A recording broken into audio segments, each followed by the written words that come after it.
할렐루야. 오늘도 굿TV에 함께 하시는 여러분들을 예수님으로 사랑하고 축복합니다.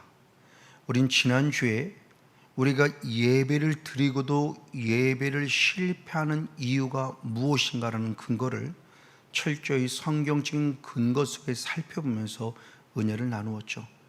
몇 사람 대표적인 인물이 있었으니 첫 번째 가인이었습니다.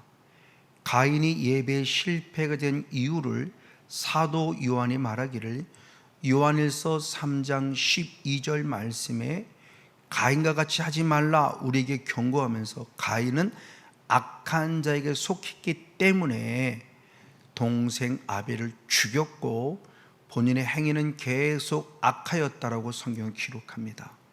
그 악한 자는 현대인 성경과 현대어 성경을 통해서 보면은 마귀와 사단이라고 해석되어 있습니다. 왜 예배에 실패했냐? 악한 자 곧 사단에 속했기 때문이라고 성경이 답합니다. 또 다른 대표적인 인물이 엘리생의 두 아들인 홈리와 비느하스입니다. 사무엘상 2장 12절 말씀에도 홈리와 비느하스는 불량자라 하나님을 알지 못하더라. 아멘. 중요한 얘기를 했어요. 그때 그 불량자라고는 원어가 벨리알입니다. 그래서 개역 개정 성경에서는 행실이 나쁜 사람이다 이렇게 표현하지만 그 말씀을 그대로 원어로 직역한 킹 제임스 흠정역 번역본에서는 바로 엘리의 두 아들은 벨리알의 아들들이다 이렇게 해석이 되고 있습니다. 그럼 벨리알은 무엇인가 했을 때 고린도후서 6장 15절의 말씀에 예수 그리스도와 비교돼서 벨리알을 드러내면서 그리스도와 벨리알이 어찌 조화가 될 수 있겠냐 그랬을 때 바로 하나님의 아들인 예수 그리스도 그리고 사탄인 벨리알은 존재를 이름을 드러내면서 서로 비교하고 있어요. 그래서 벨리알은 존재도 결국 사탄에 속하였구나. 누가? 엘리의 두 아들인 홈리와 비느하스가 가인처럼 사탄에게 속했기 때문에 행실이 나쁨을 통해서 그에 드려진 예배도 결국 예배의 실패자가 되었음을 역시 성경은 말씀하고 있다는 사실입니다. 그리고 세 번째로 신약에 들어와서 우리가 잘 알고 있는 바리새인들입니다. 바리새인들은 누가복음 8장 12절의 말씀을 통해서 보면은 일주일에 두 번씩 금식하는 자고 11절을 떼먹지 않고 잘 드리는 자예요. 그럼에도 불구하고 주님은 무엇이라고 말하는가?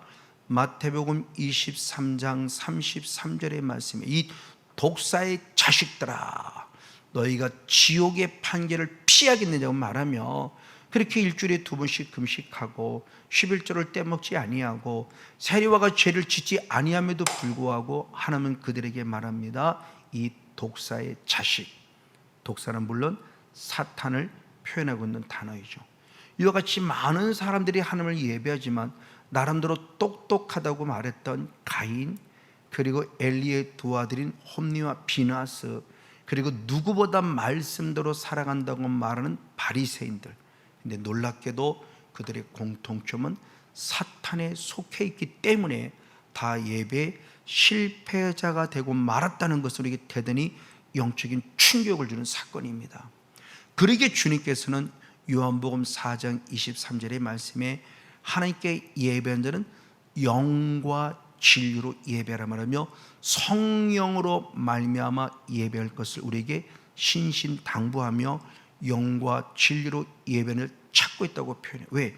사단이라는 영적 존재가 있기 때문에 그 사단이 우리 예배를 방해하고 있기 때문에 우리는 반드시 인격적인 성령을 모시고 성령 안에서 진리, 말씀이 원하는 대로 예배를 드림에 대한 부분을 선포하고 있고 그 구체적인 내용은 지난주에 말씀을 드렸죠. 맞습니다.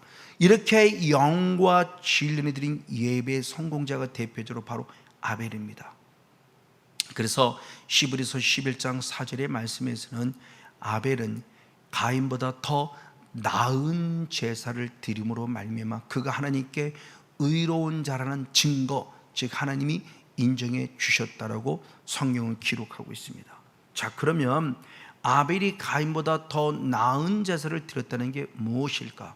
그 성경을 좀 풀었었지만 현대어 성경에서 잘 말씀하고 있으니 히브리서 11장 4절의 상반절의 말씀을 보면 아벨이 하나님께 순종하여 가인이 드린 것보다 훨씬 더 하나님께서 기뻐하는 제물을 드렸다. 이것이 그의 믿음이다 라고 성경은 해석해 주고 있어요. 즉 아벨이 믿음을 드렸다 하는 것은 그의 믿음이 있기 때문에 하나님이 더 기뻐하는 제사를 아벨이 드림으로 아벨은 예배 성공자가 됐고, 가인은 결국 하나님이 기뻐하지 않는 예배를 드림으로 예배의 실패자가 됐음을 말합니다. 그럴 때 그것이 무엇을 통해서요? 단순히 제물을 드렸다가 아닙니다. 아벨 자신을 받아 하나님이 아벨이 든 예물을 받았듯이 나 자신이에요. 그래서 고린도후서 8장 5절 말씀에 마게도냐 교회를 축복했을 때 먼저 자신을 주께 드리고 그리고 하나님의 뜻에 따라 우리에게도 모든 걸 주었다고 표현함을 통해서 물질이 지극히 가난했던 마게도냐 교회는 자신을 드림으로 말미암아 더 풍성한 열매를 드린, 예물을 드린 그 마게도냐 교회가 칭찬받고 축복받고 있다는 사실이죠. 바로 이것이 로마서 12장 1절 말씀에 자기 몸 소마, 즉 우리에게 주신 지정이라는 인격을 다해서 하나님께 예배하는 거룩한 산제사, 산제물이 됐다. 바로 그 은혜를 통해서 하나님의 영적 예배로 받았다는 사실을 이게 증명해 주며 진정한 예배가 무엇인가를 봅니다. 맞아요. 그리스도를 다시 전했던 현대어 성경 히브리서 11장 중반절의 말씀에 보면은 그 아벨이 드린 제사를 구체적으로 조금 더 풀어 설명했을 때 아벨과 그가 드린 제물을 하나님이 기꺼이 받아들이심을 통해서 그가 의로운 자임을 증명해 주셨다고 말하며 아벨과 그가 드린 제물을 받았다고 표현해요. 이 말씀은 이미 우리가 알고 있는 대로 구약성에 기록되어 있으니 창세기 4장 4절의 말씀에 아벨과 그 제물을 연락하셨다라는 사건을 현대성에 잘 풀어서 또한 설명해 주고 있었다는 사실이죠. 자, 그런데 더 놀라운 것은 이 아벨의 제사가 성공적인 제사임을 그가 죽고 난 이후에도 지금까지도 계속적으로 교훈을 주고 있다는 거예요. 그래서 역시 현대어 성경 히브리서 11장 4절의 하반절의 말씀에 보면 오랜 옛날에 죽은 아벨이 지금도 우리에게 많은 교훈을 주고 있다, 이렇게 성경은 설명하고 있어요. 맞아요. 이것이 디모데 3장 16절의 말씀을 그대로 적용시킨 것이죠. 하나님의 말씀은, 성경은 하나님의 감동으로 되온 것으로 교훈과 책망과 바르게 함과 의로 교육해 유익하다고 말하며, 하나님의 말씀은 6,000년의 사건이지만 지금도 그 영적 원리는 똑같이 적용되면서 교훈을 주고 있다는, 아벨은 순교를 당해서 죽었지만 그 예배의 진정한 예배가 무엇이냐, 하나님이 받으시는 예배가 무엇이냐, 가인보다 더 나은 예배가 무엇인가를 적나라하게 보여줬던 사실이게 되더니 중요한 의미를 가집니다. 맞습니다. 바로 이와 같이 그러면 이제 우리도 하나님께 더 나은 제사를 드려야 되는데, 더 나은 제사를 드리는 게 뭐냐? 나 자신을 드리고 나 자신을 드렸기에 그 드린 예물을 주님께서 받으시면서 다시 그것을 참 의로운 자라고 인정해 주신 사건의 모습이죠. 그것을 다시 한 번 더 히브리서 11장 4절을 통해서 보면 가인보다 더 나은 제사를 드림으로 그가 의롭다는 사실을 하나님이 인정해 주셨다. 그러면서 하나님이 그 예물을 더 증언하셨다 말하고 있습니다. 그럴 때 더 나은 제사라고 할 때 제사는 원어가 뒤시아라는 바로 헬러이고, 또한 예물에 들어갈 때 그 예물이 도론이라는 원어를 갖고 있습니다. 이 말씀을 기억하시고 계시다가 조금 후에 다시 그 말씀에 대한 설명을 한번 드리도록 하겠습니다. 아, 제사를 디시아라고 그러는구나. 아, 예물을 도론이라 하는구라는 것을 꼭 기억하기 바라겠습니다. 맞습니다. 그래서 더 나은 제사를 때 그 제사라는 디시아라는 뜻은 희생제사라고 하는 의미 속에서 우리가 행위적으로 드려지는 제사의 한 방법론 속에서 우리가 드려지는 행위들을 말하고 있습니다. 그런가 반면에 제물이라고 하는 것도 표현합니다. 제사를 드릴 때 실제로 드려지는 물질이 있어요. 그 물질을 제물이라고도 표현해요. 그러니까 뒤시라는 원은 제사라는 행위를 얘기할 수도 있고, 그때 행위 때 필요한 물질 제물을 드렸다라는 실제적인 존재를 얘기할 때도 뒤시라는 단어로 통해서게 됩니다. 그래서 그 말씀을 잘 설명한 것이 가장 먼저 에베소 5장 2절의 말씀이니, 바로 예수 그리스도께서 자신을 버리사, 우리를 위해 자신을 버리사, 바로 중요한 말씀이 희생 제물로 하나님께 드렸다 할 때 그 희생 제물이 뭐냐? 뒤시아라는 똑같은 원어예요. 예수님 스스로가 당신 자신을 하나님께 드렸구나. 그때 어떻게 드렸다? 희생 제물, 실제로 당신이 죽으신 희생 제물로 드려진 걸 얘기할 때 이게 뒤시아라는 거구나. 이게 하나님의 더 나은 제사를 드렸다. 이 제사가 뭐냐? 자기 자신을 하나님께 희생 제물로 드리는 것이구나 하는 것을 우리는 알 수 있다는 사실이죠. 맞아요. 그래서 이 말씀을 그대로 적용시켜 보면 로마서 12장 1절 말씀도 우리 몸을 똑같이 희생 제물로 드려야 돼요. 그때 그 희생 제물이 너희 몸을 하나님이 기뻐하는 거룩한 산 제물, 산 제사로, 이것이 영적인데 그 제사, 그 제물이 똑같이 뒤시아라는 원어예요. 예수님이 하나님께 자신을 드린 희생제물이 된 것처럼 이제 우리도 하나님을 향해서 진정한 가인보다 나은 제사를 드리면 나 자신이 먼저 철저하게 드려지는 제물이 되어야 된다. 그래서 행위적으로 드려지는 어떤 제사의 행위도 되지만 그 속에 드려지는 진정한 제물, 이게 산제물이다, 이게 희생제물이라는 개념을 갖고 있다는 사실을 알 수 있어요. 그래서 주님께서는 베드로전서 2장 5절의 말씀, 우리에게 중요한 사명을 맡기시죠. 그 사명을 맡길 때 뭐라고 말하는가? 하나님이 기쁘게 받으실 신령한 제사를 드릴 하나님의 거룩한 제사장이 될지어다 라고 말하며 우리 명령을 주십니다. 하나님의 자녀된 우리들에게 그렇게 되라는 거예요. 어떻게? 신령한 제사를 거룩한 제사장. 근데 신령한 제사는 하나님이 기쁘시게 받으실 신령한 제사를 드리는 거룩한 제사의 제물이 되라. 바로 그것이 뒤시아로서의 언어를 가집니다. 그래서 신령한 제사를 킹제임스 흠전용 번역본에서는 영적인 희생물이다 이렇게 표현해 주기도 해요. 그러니까 나 자신이 철저히 드려질 것을 말하고 있는 거죠. 이런 제사장이 되어야만 내가 진정한 예배 성공자가 될 수 있다는 것을 가르쳐 주고 있습니다. 이것이 바로 아까 얘기했던 영과 진리 예배예요. 왜? 사단이란 영적인 존재가 계수를 방해하기 때문에 우리도 성령을 힘입어서 성령 안에서 드려야 되니 요한복음 4장 23절에 영과 진리로 예배할지니라. 사탄의 영이 방해하고 우리도 성령을 통해서 그들과 싸워 이기면서 하나님이 원하시고 진리가 오는 진정한 예배를 드릴 때 그 예배를 주님이 흠량하시고 예배를 받으시니 아벨이 이런 제사를 드림으로 말미암아 아벨의 예물을 받으셨고 믿음을 받으셨고 그 중심을 받으셨기에 구원받는 거룩한 백성이 되었음을 우리에게 알려주고 있습니다. 그럼 우리가 주님 앞에 드릴 제사가 여러 가지가 있지만 오늘 히브리서에서 말씀했을 때 히브리서는 구약의 에기스죠. 특별히 구약의 출애굽의 과정, 어린 양 이런 과정들을 쭉 얘기하면서 오직 예수가 어린 양이며 레위기의 말씀을 축약시킨 것이 히브리서이죠. 그래서 히브리서 13장의 가장 먼저 15절의 말씀, 진정한 하나님께 드린 제사가 무엇이 필요하고 했을 때 찬미의 제사를 드려라. 이것이 너희들 입술의 열매니라 말하며 우리가 제사를 드리는 게 꼭 모여주는 공동체 속에서만이 아니라 우리의 범사 속에 날마다 우리 입술을 열어서 주님을 찬양하는 입술이 될 것을 말하고 있어요.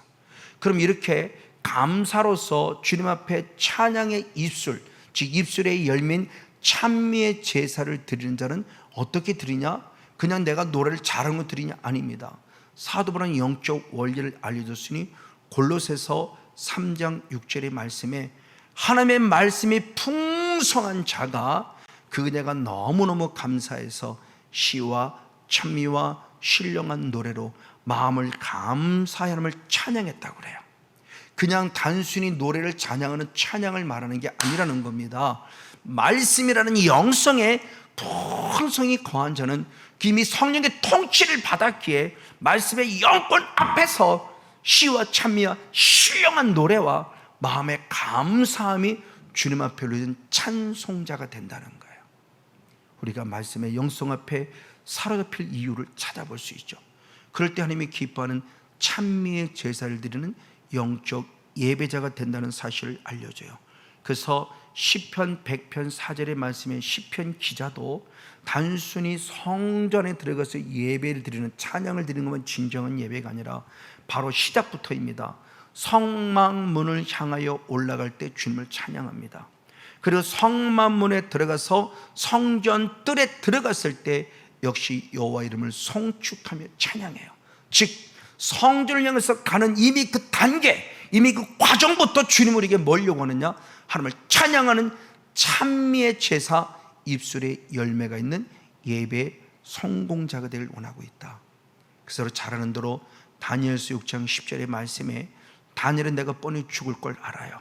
죽을 걸 알고도, 어인이 찍혀서 죽을 걸 알고도 전에 행하던 대로 하루에 3번씩 예루살렘을 향하여 하나님 앞에 찬송하며 감사하였더라. 아멘.